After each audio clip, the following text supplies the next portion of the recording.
Good morning, Wob Nation. I'm here in my Tuesday shirt, coming to you live from my office. Happy because with today's result, or I should say this weekend's result, I'm squarely in the playoffs. Where I'm going to land, I don't know. But to most of you who don't know if you're in or if you're out, y'all can suck it. But let's go into some results for this week. First up, the Clubber Lang.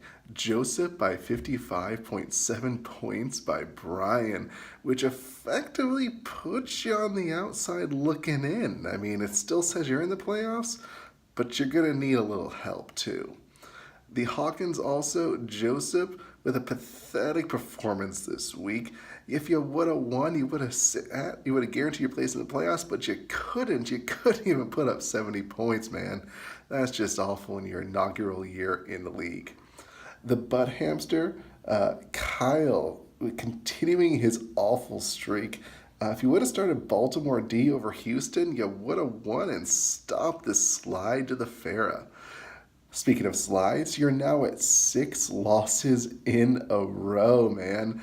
And you just can't get ahead of yourself. You can't help it. So hopefully next week you can do better. Oh, wait, no. You're facing me. Sean Beans, Ciroc, Cincy D -2. Didn't matter, still won. But Ben, Tennessee D -1, losing to the last place team Lee.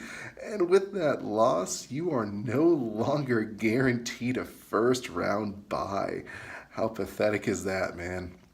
The Frank Dukes, Cruiser over Kyle. Kyle, you keep getting these, man. 8.2 points. And then Kenny over McKinnon, 8.7 points. Didn't need it to kick McKinnon out of the playoffs with New John winning, but it certainly didn't hurt your chances, Kenny, of getting into the playoffs. The over-the-top most surprising win, Lee last place over Ben first place. I mean, Lee just dominates you in literally every aspect of life, and it really must suck to have him as I don't know, is he a friend or not? I don't know, probably not, but it just sucks to be around him all the time.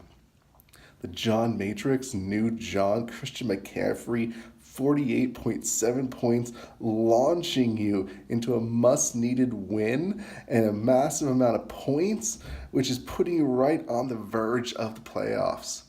The Ivan Dragos, Brian, 4 wins in a row, Ciroc 5. Both of you, with wins this week, are still in contention for a first-round bye.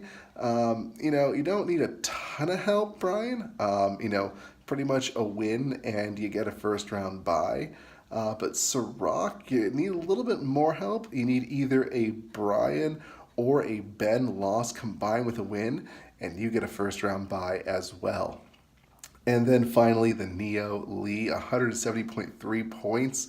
Congratulations. You won in my league. I won in yours. We're just swapping money this week. So predictions for next week. All right, the Toilet Bowl, myself versus Kyle. I'm squarely in the playoffs. Just where I'm going to be seated is the question. And Kyle is squarely out in the Farah Bowl. Game of the week, New John versus Kenny. Ton of possibilities here, which I'll get into. Because the upset special, I am calling Cruiser over Joseph.